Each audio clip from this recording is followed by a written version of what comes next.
Glass ఏది glass ఈ గ్లాసుకి మీరు అఖండమైన మెజార్టీని ఇవ్వాలి.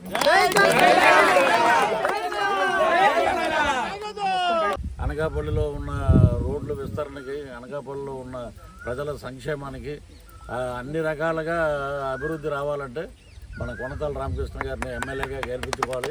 గాజు గ్లాస్ గుర్తుకి మనం అఖండమైన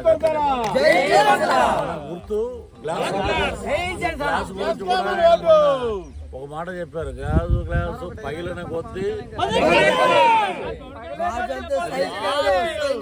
కాబట్టి మనం ఎంపీకి సీఎం రమేష్ గారిని, అలాగే ఎమ్మెల్యేగా మన కొనతాల రామకృష్ణ గారిని ఉమ్మడి కూటమి అభ్యర్థులను గెలిపించుకుంటే, నేను చేసిన సర్వే ప్రకారం మేము ఒక 2 సంవత్సరాలు దీని మీదే ఉన్నాం. చూస్తే 136 అసెంబ్లీ స్థానాలు, 21 పార్లమెంటు మనం గెలుచుకుంటున్నాం. ఇది మటుకు వాస్తవం. మన